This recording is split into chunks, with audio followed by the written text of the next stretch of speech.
Hey everyone, welcome to Withering Effect episode 104. Today's date is July 18th, 2021, and I am Duds, or Duds versus known to the rest of the interwebs. And I'm Jimbo. You may know me as Jimbo Slice 23. Today we got a really big show. I don't know why I said that. It's probably going to be a regular show. When Carl gets done with it, it'll be the size of a show. Yeah, it'll be a regular show. So, what have you been up to this week? Cursing yellow flying things. Is that what I think it is? Yeah, we'll start with what I did in Minecraft real quick, because I worked on a project I'm super excited for. It's called Fisherman's Cove. I think I mentioned it last episode. I was working on it, and I ended up finishing it Friday. And I am just in love with the final outcome, and that's mainly because of Moss Block. Moss Block is awesome. And I used just a tiny bit. Curious how it looks. Yeah, it's the perfect little detail. I'm super excited with that. That episode should have come out Monday for everyone who's listening to the show on Wednesday or later. Spoiler alert for me, because it's Sunday. Yeah, I haven't got to see it yet. I know we're on the same server. We're not too close, but usually I get a heads up on what you're building on the next episode, but I haven't been over there in a while. I'm kind of curious to see what it looks like. It's pretty good. I want to do a couple armor stands over there, but I knew the armor stands had been kind of buggy on the server since we updated. So I'm kind of waiting for that to be fleshed out. I think it is fleshed out now, but I just want some confirmation to make sure it's good. Okay. Other than that, if you're part of the stream crew that comes and joins my streams every Saturday morning, you've noticed I haven't been streaming much lately. That being said, I streamed this Saturday because of Ripple Effect live stream day. Yeah, it's not true. You just streamed. Yeah. Well, that was a prior engagement. Basically, I'm trying to revamp my stream up at least once or twice a year. I try to refresh the stream. And I'm noticing now that COVID's kind of dying down a little bit, people are starting to do a lot of stuff on Saturdays when I'm generally streaming. The time I chose was because everyone was at home not doing anything. So I was like, at least I'll bring somebody some entertainment. Well, now everyone's doing stuff. So I was like, I should probably choose a different time to stream now. So might do that a bit. But yeah, I'm reworking the panels and overlays and stuff like that. So I always have fun doing that, though. It's not that big of a deal. Yeah, it's not bad. I enjoy it also. Yeah, this weekend's been super busy as I had to fix my ductwork. I know I mentioned this while me and my dad had been working on the air conditioning in the house. Well, I needed some new dampers for a couple pieces of ductwork. Those finally came in, so I did that this morning. I put new door stoppers for my office doors because the handles were smacking the walls. It's like, can't have that. That's a brand new wall. So I got some door stoppers, and then I went to mow the yard last week, and the fence gate fell off the post. Like, the nails and everything that were holding it in weren't deep enough, and the wood's 20 years old, so it had dry rotted a bit, and it just fell off. Yep. So that was the big project to do after I had done all the in stuff, because you want to get the attic work and stuff done early in the morning because it get hot. Right.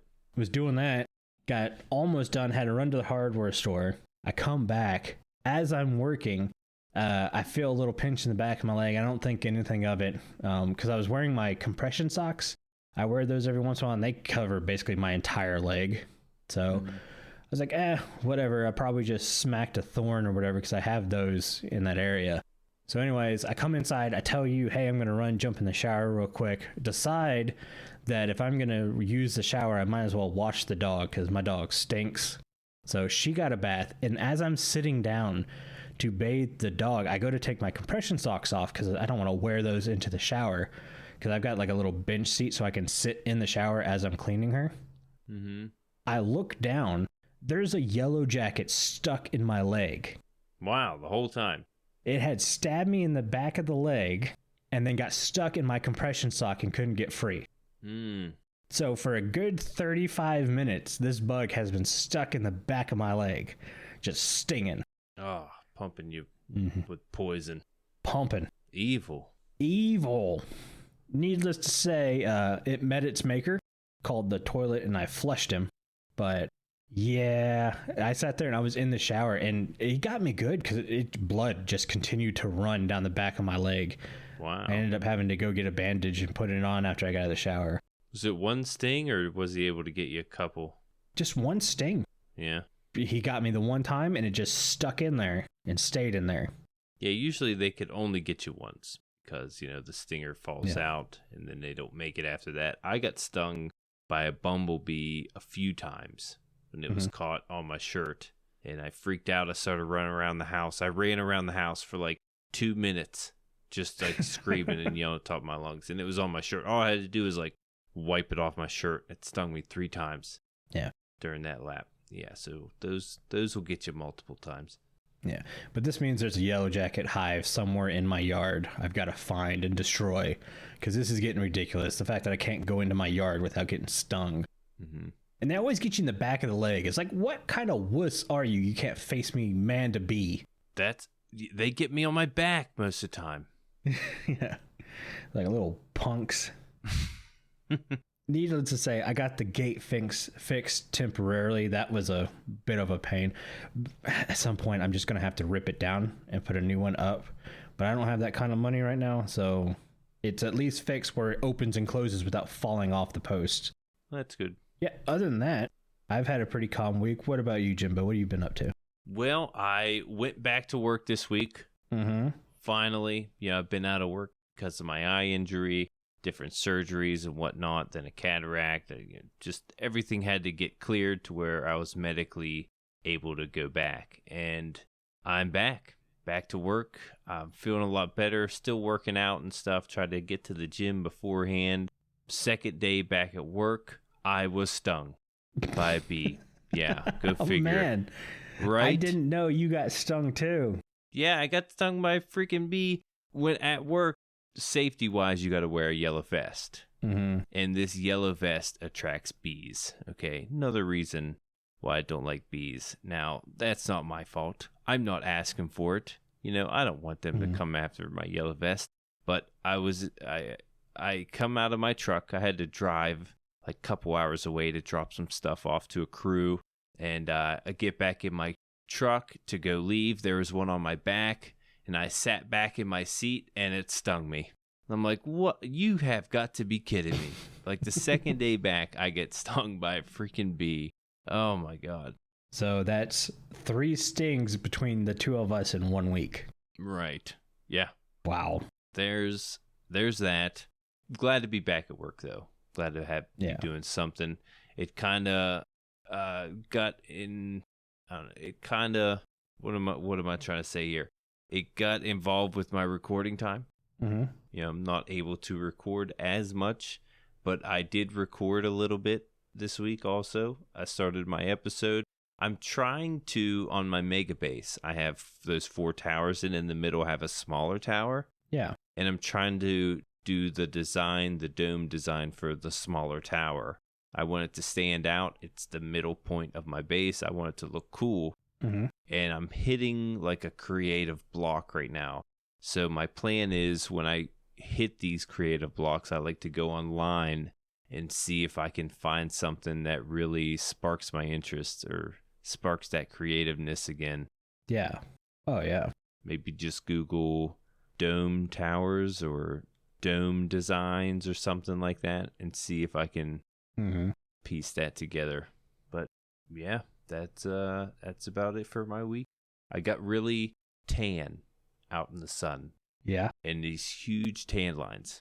Yeah, I got like a red face, red arms, and everything else is like really white.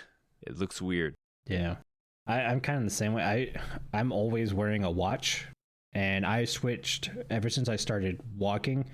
I switched to one of those Fitbit watches so I can keep track of how many miles a day I'm doing. Mm-hmm. And I wear like the short sleeve shirt or the cut off sleeve shirt, so my arms nice and dark and tan, except for where that watch is. It's just a giant white ring right around my wrist. Yeah, always looks weird. Yeah. If you're good with what we've done this week, should we move on to the news? Yep, let's move on. So we've got the 118 experimental snapshot, and that word's important because it could mean all of this makes it into 118 or none of it can make it into 118. Right. So remember that. Kind of liking what I'm seeing, though. Yeah, that being said, I kind of hope all of it makes it into 118. I think I've said this multiple times on the show and people can attest to it. I was not that excited to see the Caves and Cliffs update. Matter of fact, I pretty much called it the cave update because we hadn't seen a single cliff in any of the previews. Well, we got cliffs now. So I'm pretty pumped about that. Seeing a lot of the natural variation in the terrain happen is really cool. So like the height of an area won't be predetermined by the biome. Right. So it used to be if you wanted a bit of a hill, you needed to run across a certain biome. Not going to happen anymore, which that's one of the things I am low-key super excited for. We mentioned this in the pre-show when we were talking about underutilized biomes for base building. And I love savanna plateaus, but I would love a more greener savanna plateau. And I'm thinking maybe this natural variation could happen. Maybe we could get a taiga plateau. How cool would that be? Yeah, or at least some higher elevation. You can flatten it out a little bit to make yourself a plateau. Exactly. Looks like it's definitely doable with this experimental snapshot. Exactly. Pretty excited about that. Yeah, they gave us the height. They gave us the depth. Mm-hmm. They gave us some biomes. Yeah, we got some new biomes. Yeah. Right here, they mentioned the lofty peaks, snow-capped peaks, the grove, meadow, and snowy slopes. Mm-hmm. I haven't yet pinpointed those yet. Have you? No. I meant to rewatch Zoomovoid's video before we sat down, but it was so rushed on time. Me too. I didn't get a chance to today. Yeah, this is one of those, we're recording in like mid-afternoon, which is really weird for us, but quite literally today, this weekend's been so packed for both me and Jimbo that this is the only time frame we really had to fit it in. What's funny is I say I wanted to watch Exuma Void's video about it just to refresh my memory. I watched it once, but then again, you found me playing on the server when we were way past our time to record. You're like, Jimbo, what are you doing? We're supposed to record. I'm like, oh man, yeah, I'm just recording. So we were supposed to sit down at 1 o'clock to record. Well, I came in at 1 o'clock and said, hey, I need like 30 more minutes to wash the dog and take a shower. And you were like, cool, that's fine. I just walked through the door. So I said, okay. 25 minutes later, I'm down and I sit down and I go, are you ready? And he doesn't respond back. 10 minutes after that, I post a question mark. You ready? Doesn't respond back. And I can see on the Discord that he's at his computer because it hasn't fallen asleep or anything. I'm sitting right here. Yeah. So I joined the server and sure enough, he's sitting there and he goes, oh, you waiting on me? Yeah, I'm waiting on you. Are you ready or not, Duds? I'm sitting here waiting on you. Yeah, no. So yeah, that was kind of funny. Yeah, we didn't get around to watch Exuma Void's video, but we do have a bunch of notes here to refresh ourselves. Yeah, but one of the notes is new ore distribution. They put out another chart. Guys, honestly, I'm not going to talk about ore distribution again until it's done. Yeah, it's probably going to change, especially experimental. Yeah, it seems like every update, there's a new ore distribution, and every time I look at that chart, I only see slight changes. Yeah, nothing too big. So to me, it's not enough to keep bringing up on the show until it's finalized. When it's finalized and that's the new way it's going to be, then we'll bring it up and we'll talk about it. But on the snapshots, I'm just going to kind of skip over it from now. Just because it's probably going to change again the next week. Yeah, they did show those large ore veins.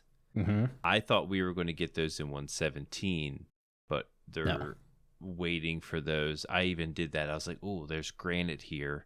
I'm going to dig out this granite and find some copper because that's where the copper ore grows in those large granite veins. But no, they showed it for the 118, which I'm a pretty big fan of. I like that.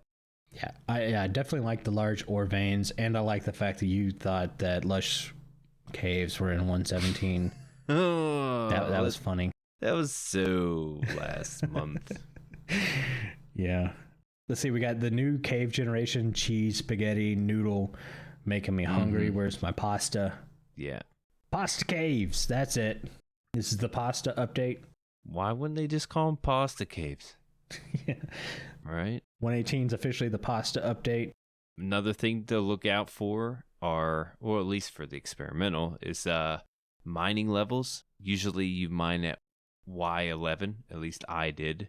118 lava levels are going to be in different areas. Like there's not one set spot at Y11 that you would mine at. So you got to be careful where you mine now, because the water and the lava levels, underground at least, are going to be random.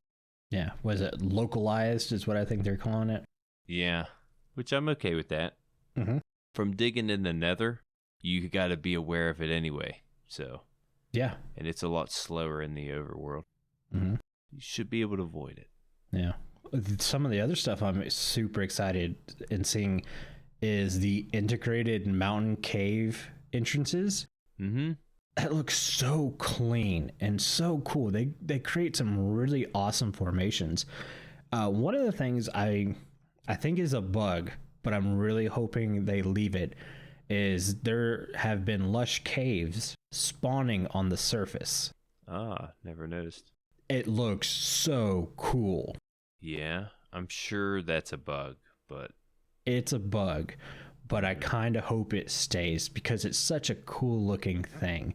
It's not big enough to be its own little biome, but it's such a cool natural feature that you're like, all right, we need to rope this off. This is going to be a national park from now on. Nobody touch it. Yeah, that's an interesting idea. Now, was it just the lush caves that are poking through the surface? I've only seen the lush caves, but I would have to think it could happen to other caves. The lush caves, man. So good. Yeah, they showed us some of the dripstone caves too. Now, I thought I was going to run into those in 117 because I obviously wasn't paying attention, or short-term memory loss. I don't know. But you do see dripstone on the surface sometimes, like in the water.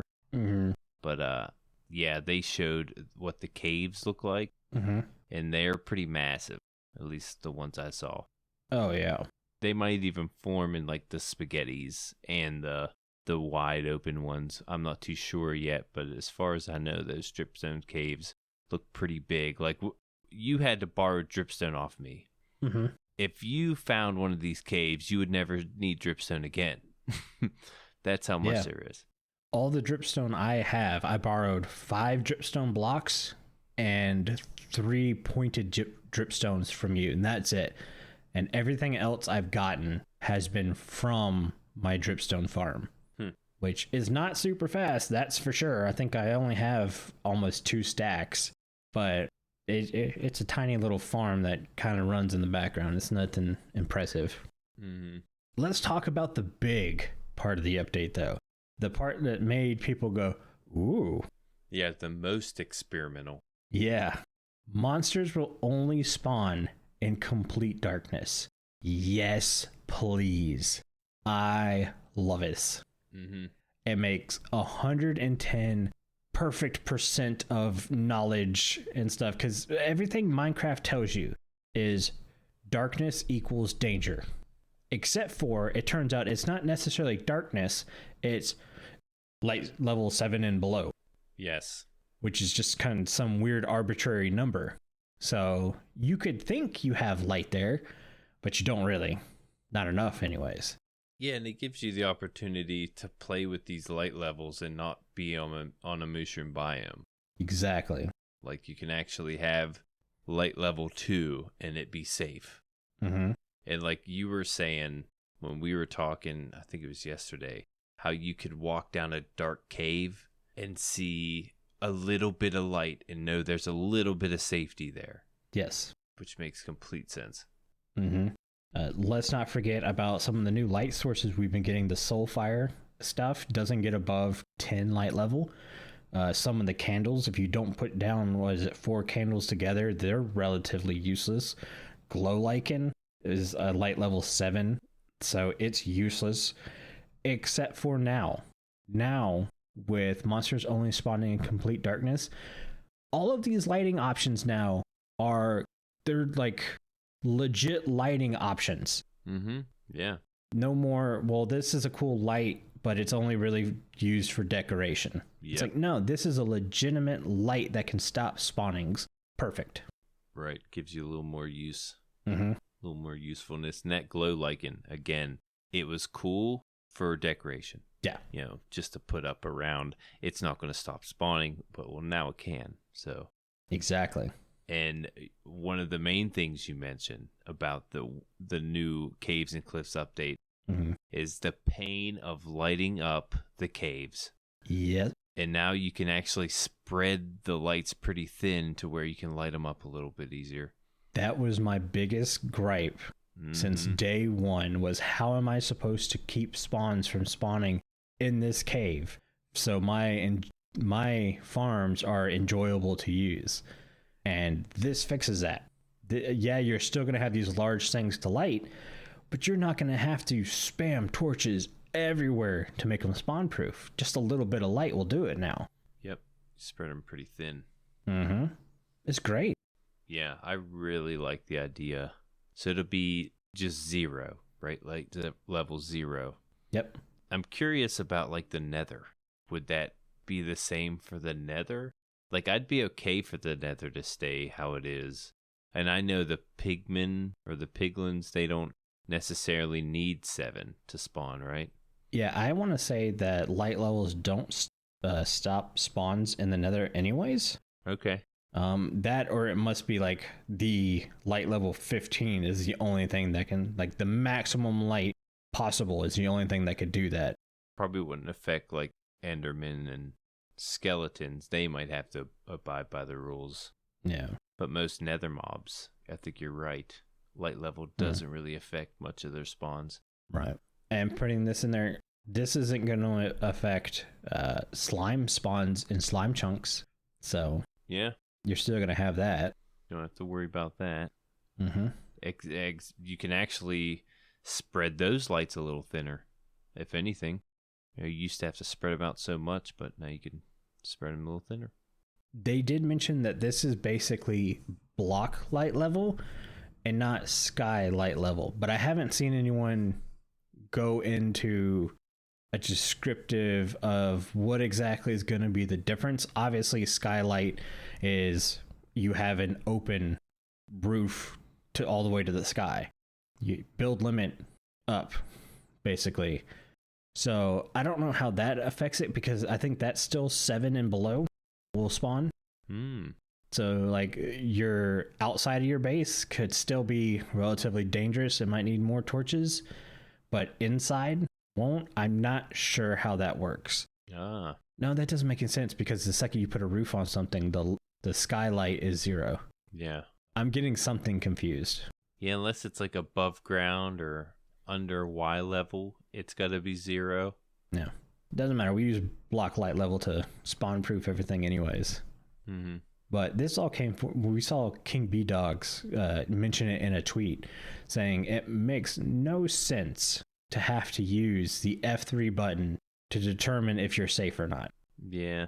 And how true that is. Right. The less use of the debug screen, the better. I agree. How nice would it be to not have to worry about that screen ever again?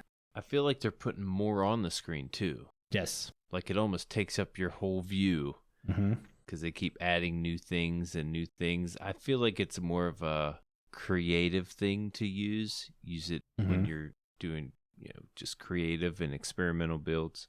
Yeah. Actually, one of our main topics. Hopefully we can get to that. We'll be talking about that in a minute. Is there anything else you want to talk about for the 118 experimental? Not that I can think of. It does look great. I never got to play with it yet. I did want to. I think you have to go outside of Minecraft to download the experimental update. It's not like in the main window when you start up. Yeah, I think it's a data pack. Yeah. Yeah, I think that's how you get to play with it. Yeah. Yeah, you guys know us. Me and Jimbo are kind of we like to wait for the release to finally set foot in it. Mm-hmm. Unless there's something I'm like real antsy to see. Yeah. Which this is one thing. I really wanted to see this. I plan on downloading it. and checking it out because, it's experimental and everything. I do want to see what may or may not be coming to Minecraft. So stay tuned for that. All I gotta say is, again, yeah, these are all experimental. It could mean that none of it makes into the game or it all makes into the game. But I really hope everything they've shown right now makes it into the game. Yeah, same here. It looks so good. Yeah, really liking what they're doing with the game right now. Especially the monster light levels. Pretty big one. I think Cub Fan has a video explains it a lot, so haven't got to see that one yet. But moving on from that, we actually have a few listener comments that we're going to carry over to this week. Some of them are short and quick. Some of them are going to require a little bit of explanation. But I'll start. This one's from Beanman from our Discord.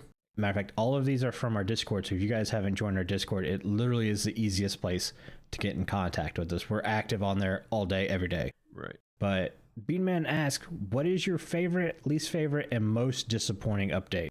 My favorite update has got to be probably the shulker box update. When the color? Yes. When they brought in the concrete and the shulker boxes. Yeah.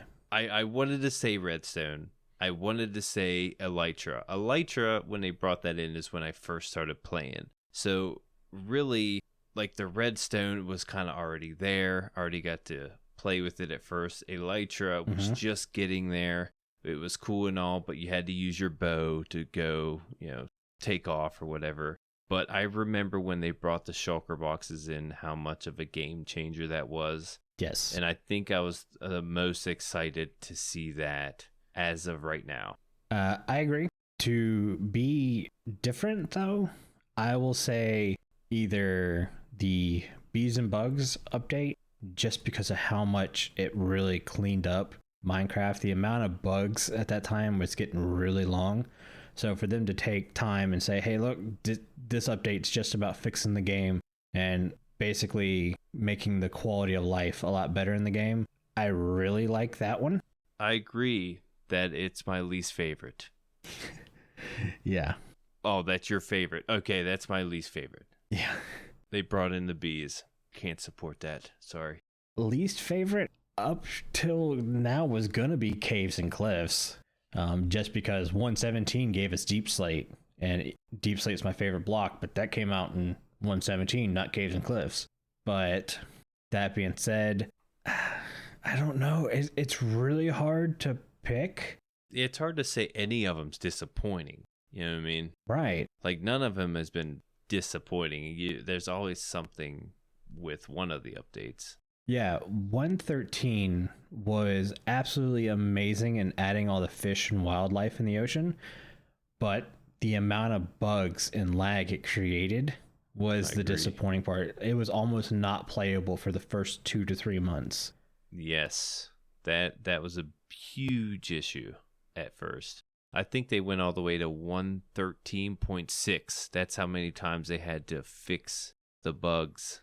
I'm not sure. It was up there. It was up there. I remember that. Hopefully we answered your question, Beanman. Yep. And next question is from Kitty Cat 2. Question, what was your favorite atmospheric addition to 1.17? I don't think there were any atmospheric additions to 117, right? I mean, you can count the Spore Blossom because that's in creative. That's what I was thinking. Yeah, when I think of atmospheric, I think of like when you walk into the basalt deltas. Yeah, the terrain. Well, the particles in the air. The shading of the fog. Yeah. So stuff like that. We didn't get that yet. Well, yeah, we didn't get that yet. Maybe the sounds from walking on geodes you could throw in there. Yeah. But yeah, I don't think we really got anything like that in 117. I do like the look of how when you're real low in the world, almost to like Y0, when the deep slate covers most of the underground and the caves with the deep slate. I do like the deep slate caves pretty much. I like that atmospheric look, if anything. Yeah, I haven't found a cave in deep slate yet, so. It does look really cool. I bet it does. I've only seen a couple though. It's not real big. All right, next question's from High Hopes. They ask, Duds, what is your favorite kind of build to watch a mega base, a certain style like Tudor or modern, anything in a time lapse, those are simply examples, not part of the actual question. Again, thank you, High Hopes. I like every kind of build, if that makes sense. If someone's time-lapsing redstone, I'll watch it. If someone's time-lapsing a simple starter base, I'll watch it. There are some builds that are not fun to watch. It all depends on how well someone does the time-lapse. Like if you're doing a first-person time-lapse and it's just basically let's play footage sped up, I won't watch that. That makes me sick to my stomach. But just about any other kind of time-lapse, I'm kind of down for. If you're doing grind work, and I don't mean like digging out a hole, because at least then you're still seeing progression, but if you're doing grind work like running around trading with villagers or crafting a bunch of stuff, that's not really that fun to watch, so I don't watch that either. But yeah, I don't care what kind of building style you're building, I'll watch it. Anyone willing to put in that kind of effort to make a time lapse or a video out of it, yeah, might as well.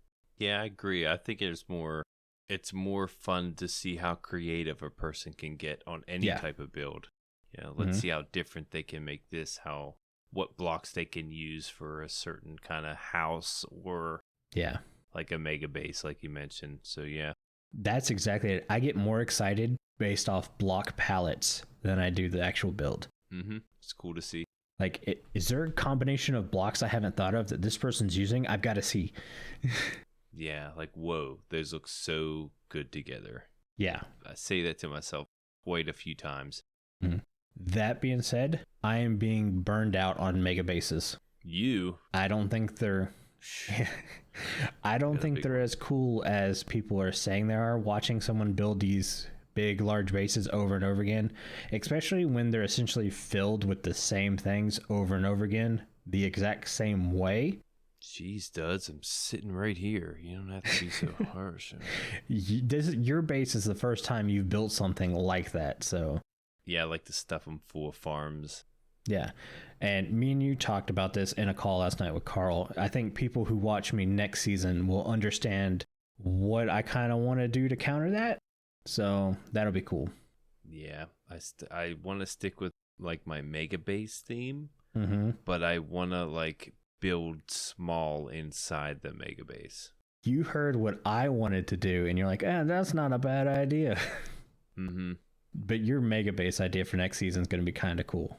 That being said, good luck. I don't want no part of that.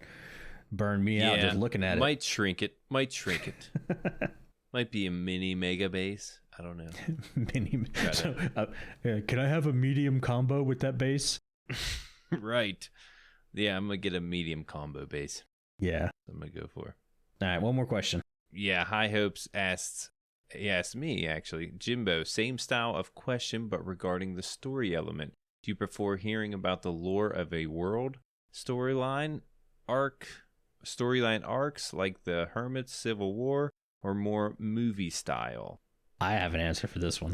I like watching the Let's Plays, but with a storyline going on. I do like videos that have just the storyline. It gives you something to look forward to. But just, just in general, when I like to make videos, I like to have something different. Like I have my base going on. I have my farms I'm building. And then I like to mix it up with, let's throw something in there. Like the bees, for instance. Maybe bees come to attack me as I'm building this base. You know, I'm just not building a base.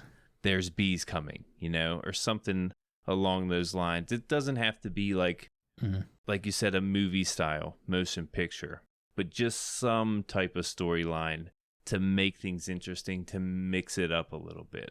I think that's more like the Hermit Civil War. Loved it. Loved the fact that everyone was taking on a character. They were all, you did this, you did that, let's fight over this and that. And it made things fun. It brought a different side of the people out. They're not just building in that case. And I do love the way they build, but it mixed it up and brought in a great storyline. What were your thoughts? I could care less about the Hermit Civil War. I loved the Civil War. For about 2, 3, maybe even 4 weeks, I stopped watching Hermitcraft videos just because I got so tired of it. Because it's always the same. Someone does something that can be easily explained, but yet it gets blown up into a Civil War style story. Nah. They're good builders. I watch them because they're builders. I don't watch for that kind of stuff. I like it. That being said, I know why they do it. It makes complete sense why they do it. There's no reason for them not to do that. Those are probably some of their highest viewed videos and interactions, so it makes sense. So I won't down them. It's not my cup of tea, so I just kind of wait till they get back to normal and then I jump back in. Lore of a world, I like, but if you're not watching from the beginning, you just can't jump in. You've missed so much. That's true. So that's kind of hard. And when it comes to movie style, I introduced Jimbo to this, and I'm going to introduce you guys to it, but Neebs Gaming. Yeah. Very much TVMA, mature, and everything like that. But Neebs Gaming has done the Minecraft series a couple times. They're on a break from it now, but they shoot everything they do in a cinematic style. And it's quite literally just them doing a let's play and having fun, but they have camera angles and a production style that rivals anybody, and it's very well done, and I absolutely love it. That's my favorite way to watch. If anyone on Hermitcraft adopted that style, I'm done. Sold.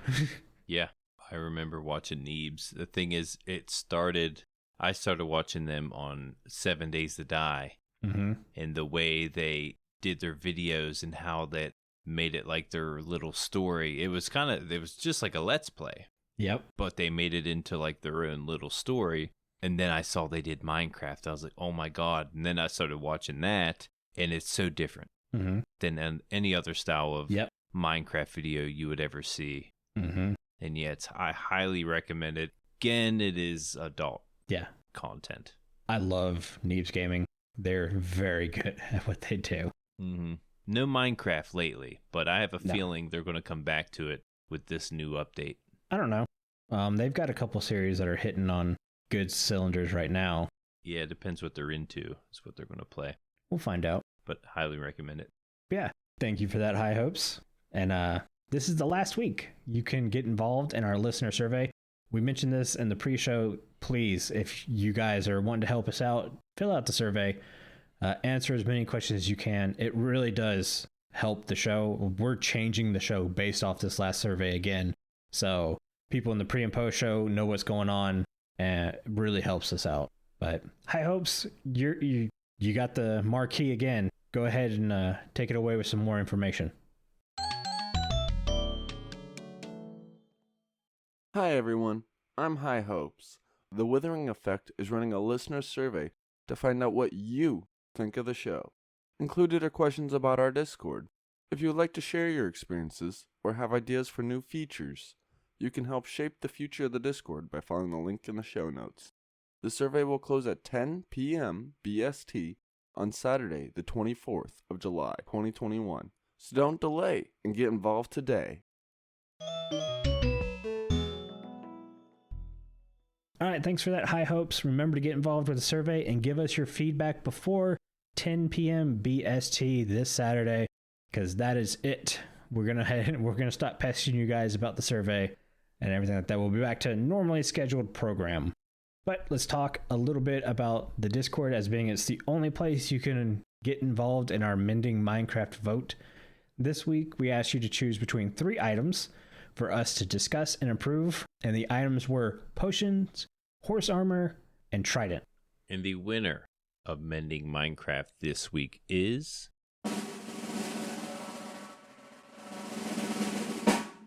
horse armor. Yeah. But yeah. Yeah. I mean, not a bad choice at all. I have theories on this. Yeah, I saw Trident in the vote, and I was like, there's no way Trident's going to lose.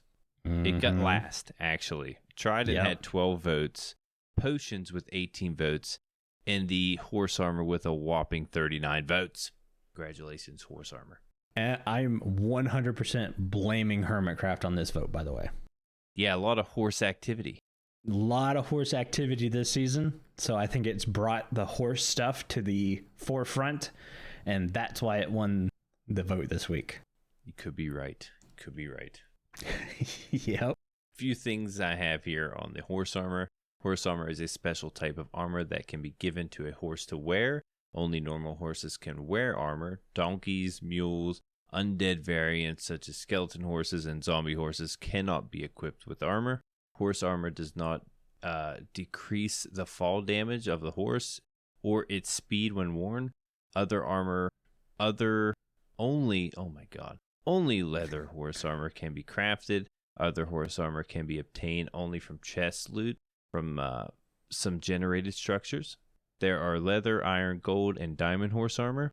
Unlike player armor, horse armor does not have durability. This means a single horse armor can be used infinitely unless destroyed. And leather horse armor can be dyed 12,326,391 different colors. Yeah. That's pretty wide range of colors right there. Mm-hmm. That's a whole freaking wheel. It's a whole color wheel. Yeah. Okay, so when coming up with a way to fix horse armor, we've got this thing in Discord passing around, and I'm going to try to explain it again. When it comes to mending Minecraft, we try not to create new items. We're trying to improve the items are already there. If we constantly created new items, that's all we would end up doing for mending Minecraft. True. Because we're trying to fix something, so the best way to fix something is make something new. But we're not here to do that. So when horse armor won, the question came up, well, iron horse armor, leather horse armor, those are all different items. It's like, yeah, but horse armor was the item, not so much diamond horse armor, leather horse armor. If we did that, that would be insane. You guys would get tired of us having a horse armor to vote for. So putting it all under one category, these all kind of go together. I'm going to start with netherite horse armor. Where you be? What is this? Why we don't have this option? Got all the other ones. Right? Well, except for chainmail. Yeah. Chainmail wouldn't be so bad either. Horses wore chainmail in medieval times. Yeah, along with the knights. Mm-hmm. I remember. I've seen that in movies. In movies, of course. I'm not that old. Yeah. I'd be okay with you still need to make a netherite ingot and then upgrade diamond horse armor to get the netherite horse armor. Like, it's not something you can find. You would still need to craft it. Mm-hmm. I'd be good with that. The other big thing is saddlebags. I know we kind of have that with donkeys and mules and llamas where you can put a chest on them, and depending on your breeding, depends on how many chest slots or whatever you have. But what if saddlebags, quote unquote, work like bundles? Yeah, I said it. Saddlebags. Saddlebags. Maybe you can only have 5 or 6 slots available to you, period.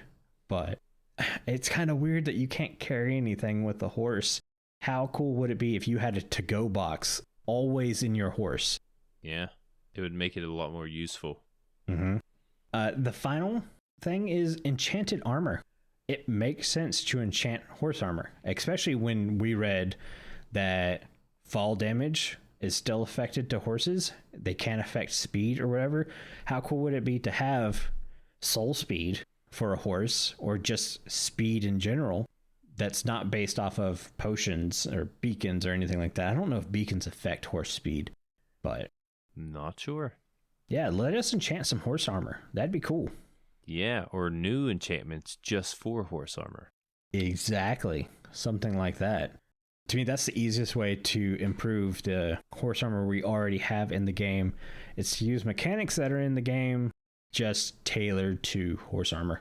Maybe, what is it? Like a feather falling for horse armor, but not feather falling, but like slow falling.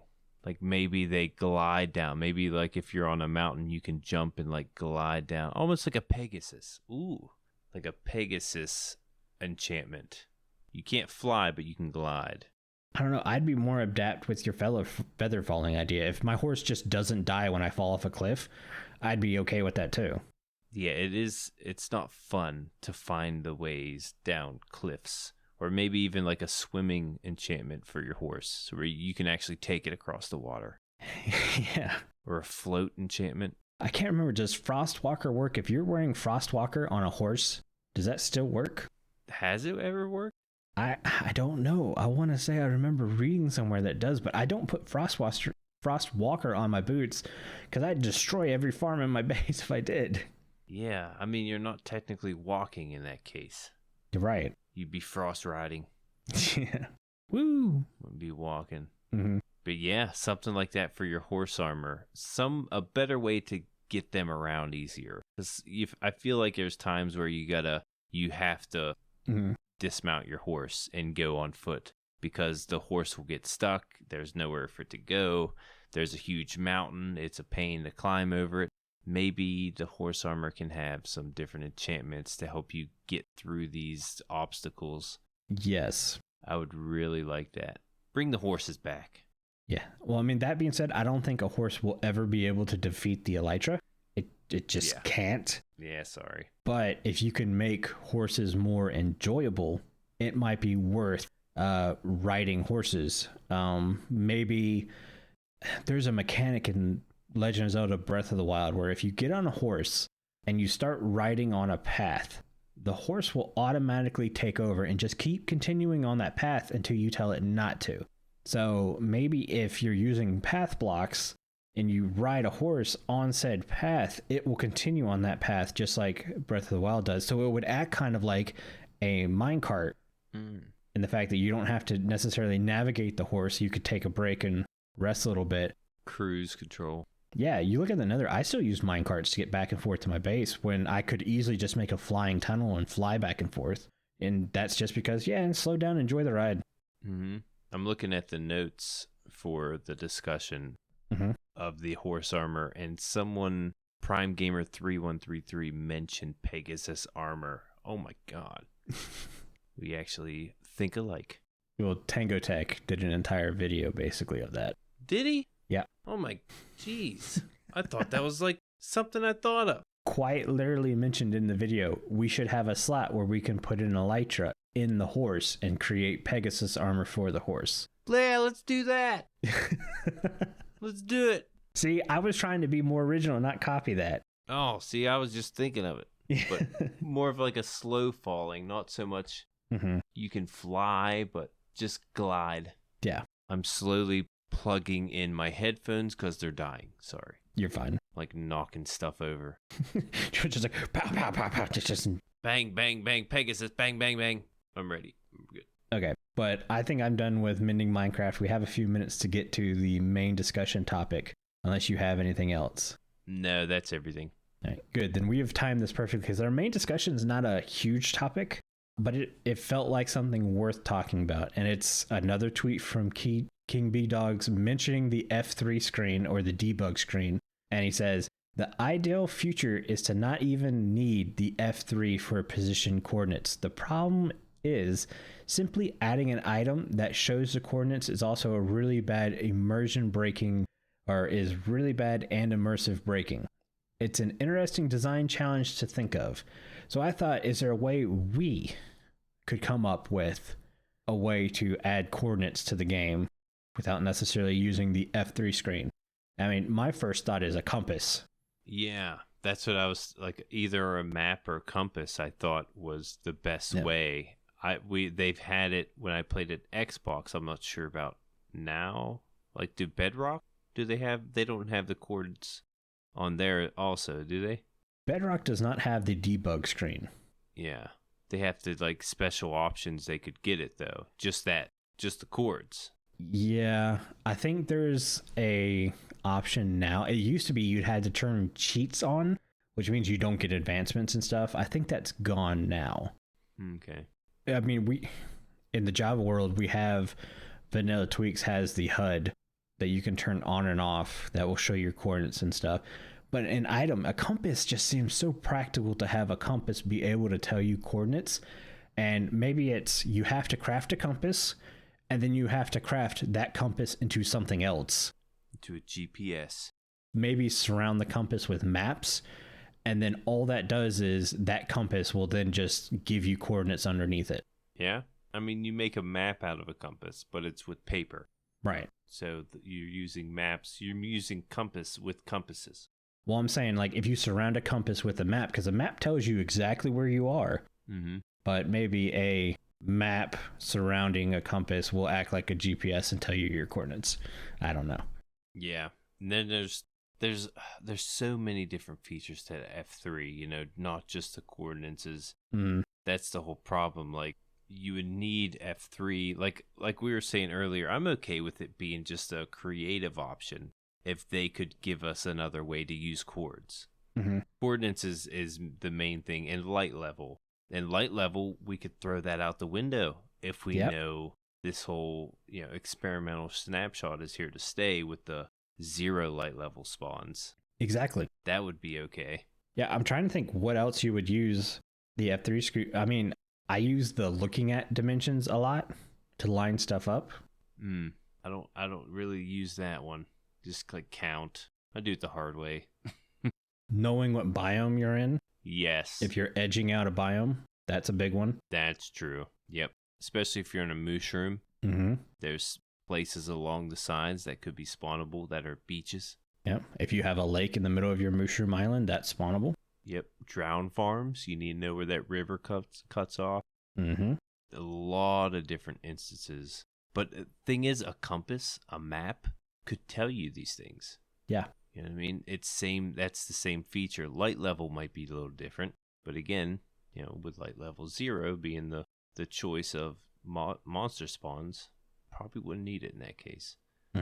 This is an interesting question, and it's hard it really is to find the answer because, you know, if Mojang is having an issue putting their heads together, it is something to really think about.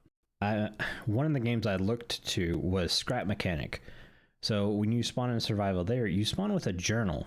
And in the journal, it tells you the time of day, because monster spawning is affected by the time of day, not so much light levels. And it tells you your coordinates and allows you to mark directional beacons, if that kind of makes sense.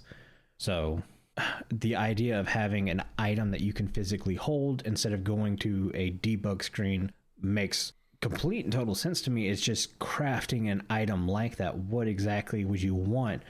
The idea of a journal is pretty cool, especially if you can flip pages and write little notes with chords there would be cool. Like, hey, found a skeleton spawner at Discord, and in the upper left-hand corner, it tells you your current coordinates along with time of day or something like that. That could be super cool. That'd be super useful. That's a book you'd want to have in your inner chest all the time. Yeah. What if I'm really going out there on this one. Okay. You crafted something like a cell phone. Like, I know this is Minecraft, and you're not going to be carrying around a cell phone. But that would be like the only thing I could think of that could give you so much information in one item. But we're not going to get cell phones. Let's be real. We're not going to get cell phones in Minecraft. Yeah, no. You play with your cell phone on your cell phone. Like, come on. That's not going to be a thing. But just saying, that'd be funny. It was a joke. Jimbo's like, laugh, dang it. No, we're not going to get cell phones. No. In Minecraft. It'd be funny though. Steve whips out a cell phone. Beep, beep, beep. It would not be funny. We are at Y17. I'd be very upset that if Steve got a cell phone before we got concrete stairs and slabs.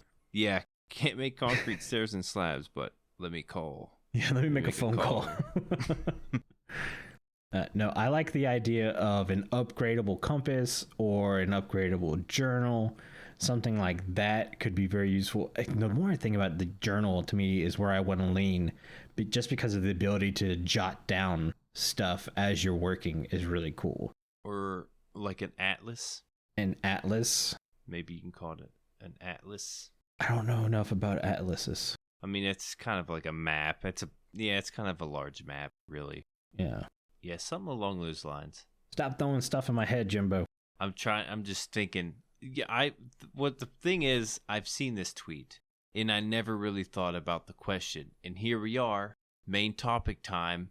Now I'm getting going. Now I'm like, okay, now let's think of some ways to figure this out, because I haven't been thinking about it. Just throwing them out there. I'm really curious what the Discord says about it. Yeah. If you guys have any cool opinions, definitely send us those. I want to hear what other people can come up with. That could be very cool. We do have a lot of interesting suggestions in the discussion channel over Mending Minecraft. It'd be really cool to see what people think. Yeah. We'll try to remember, too, if you guys take your time to come up with a way to fix the F3 screen, per se, we'll make a note and bring it up in the next episode. So we'll pick our favorites and talk about them early in the episode. And in the tweet, he does mention, the problem is simply adding an item to show coordinates and probably other stuff that the debug screen shows you. I think I'm okay with adding different items to show you different stuff, but this would mean, working on the inventory, of course. Yeah. Inventory update. Next update, please. Yeah, might need it. All right. But I think that's going to do it for today's show. Before I have Jimbo read us out, I want to say a huge thank you to all of our patrons who are supporting the show. Our milk level patrons are Omni, Chief Big Bear, Croc, Deadwalker, Fragile Rock, Obeep, Stonefigure, and Viperous Tuna. If you too would like to get access to exclusive benefits and hours of extra content each month, please consider joining at patreon.com/The Withering Effect. And if you like the show, you can share it with all of your friends and on social media. If you listen on Spotify, follow us, or if you listen on Apple Podcasts, leave us a nice review. Doing any of these really helps the show reach more listeners. If you would like to get in contact with us, send an email to podcast@thewitheringeffect.com, tweet us, leave a voice message, or join our Discord where you can have a chat with everyone who works on the show and fellow listeners. All the links will be in the show notes. This show has been brought to you by Jimbo and myself, but also our digital producer Carl. He helps make sure the show ends up where it should be. The amazing music you hear in the intro and outro is created by the one and only Decoy. Everyone's social media info can be found in the show notes. You guys have been awesome. Thank you so much for getting withered with us. You should probably go drink your milk now. Bye. See you guys.